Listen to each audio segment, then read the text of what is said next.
Hello and welcome to Ask a Member.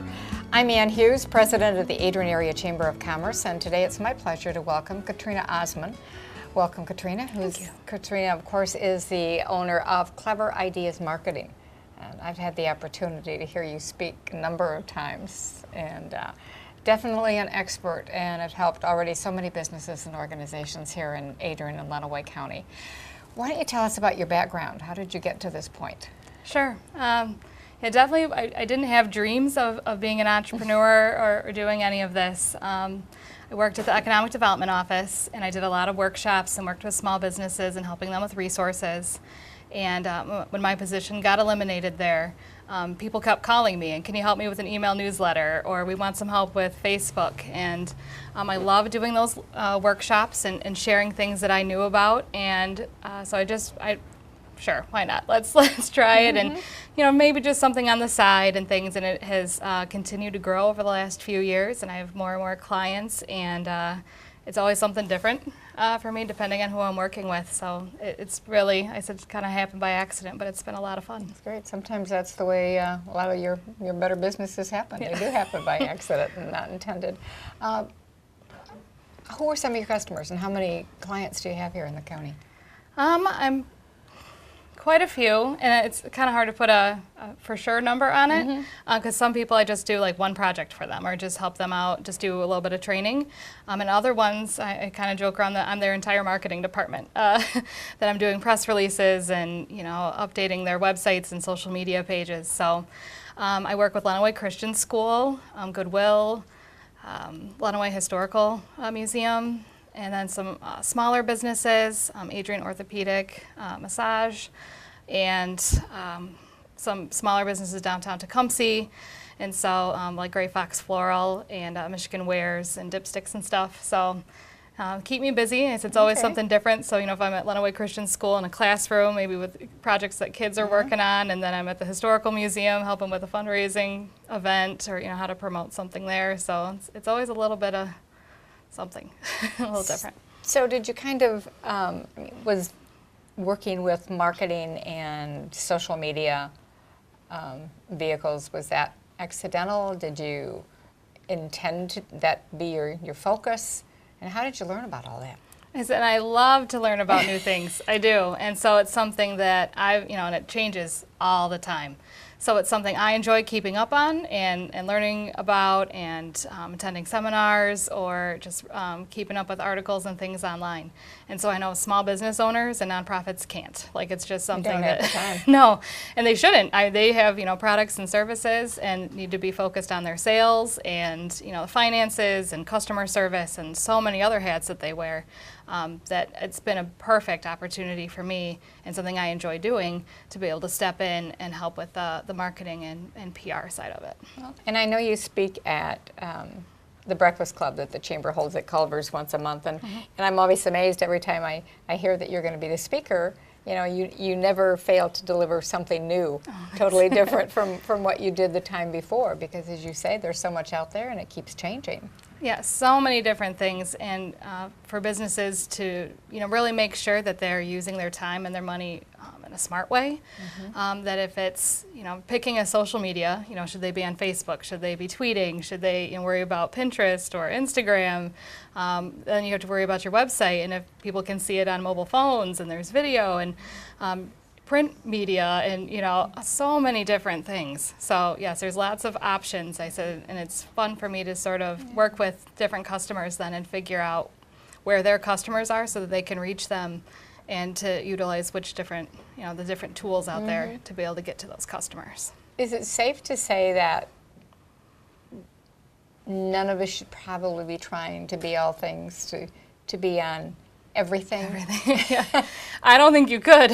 and do it well. You can't do it well. And that's the key, is doing it well. It represents your business to a certain level. So if someone sees that website or sees that social media page and it hasn't been updated in a really long time, or you're having a student or somebody do it every once in a while, and maybe it's just not up to speed, or you're missing out on some things, that reflects poorly on your business.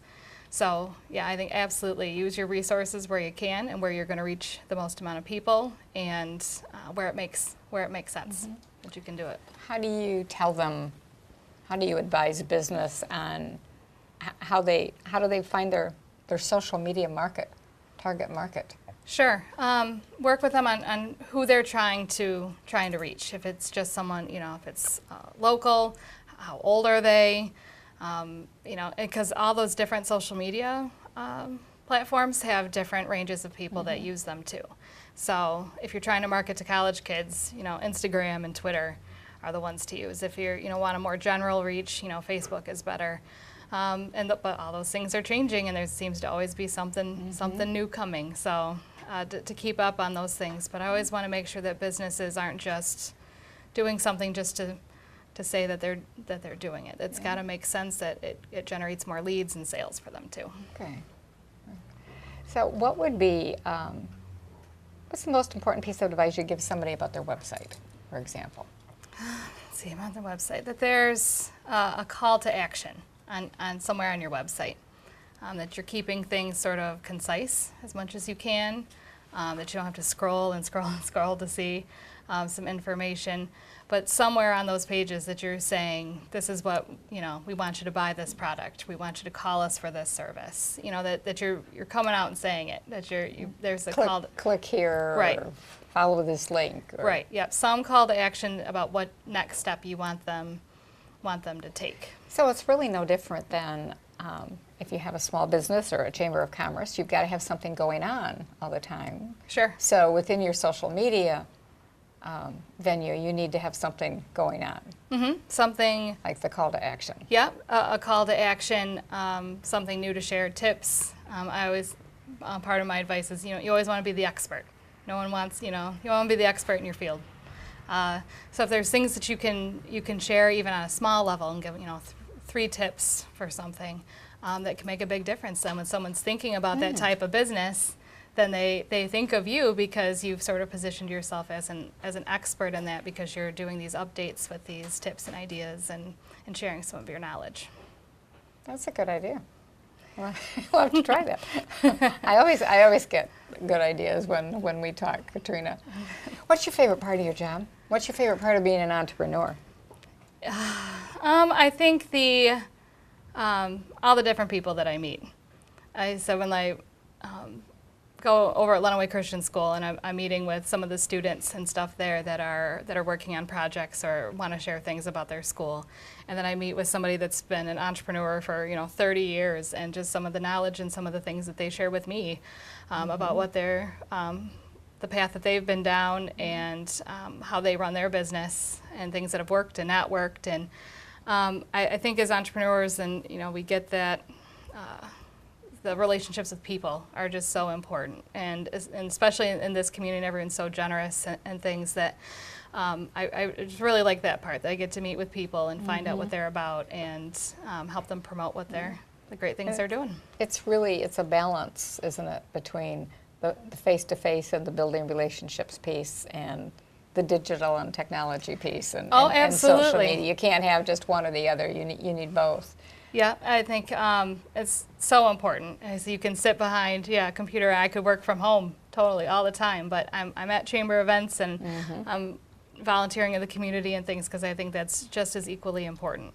That people need to see you and know what you're about, and trust that you'll, because you're going to be representing their business, right, that you are a part of the community as well. So I know you teach a lot of workshops and classes. Do you want to tell us about those? Yeah, I try to, about every other month, have something going on. Again, I love to learn new things, and to me, it just makes sense to share some of those things. So if it's on a upcoming social media, I've done ones on Facebook, and I try to do different levels depending how comfortable people are, on Twitter, and maybe putting together a content calendar or something about organizing. You have all of these different tools to make sure that you have some of the key messages all figured out, and when you want to schedule these to go out. And so I do try and keep those updated and make sure I'm sharing some of that information out and about. Yeah, that's good. There's a great need for all kinds of marketing advice, and just some way to glean ideas and get new ideas about what you can do to be more effective. Yeah, it's what's been great about the Chamber's Breakfast Club. Even when I'm presenting and I sort of have an idea, I'm going to give 5 ideas about this, everyone else chimes in then and shares their thoughts or things that they have done as well. And so you get that great conversation going and even more ideas than what that's definitely one of the benefits for sure. Absolutely. So any last words of advice? I think really just have a plan, have something, don't get overwhelmed by all those different options. Have a plan, put something together on how much you want to spend and sort of who you're trying to target, and just get it down on pen and paper or on your computer, however you want to do it, and not be afraid to have that call to action and ask people to give you a call, to go to your website, to sign up for that event, to put that sort of call of action out there. And so are you glad that you're an accidental entrepreneur? I absolutely am. Good. Okay. Yep. Any words of advice for entrepreneurs?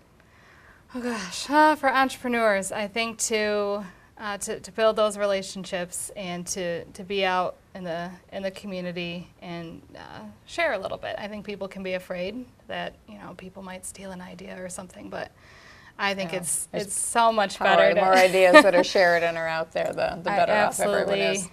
Absolutely agree. So this community is good about that. I think so too. About sharing. I think there's a general sense that people want everyone to be successful. Mm-hmm.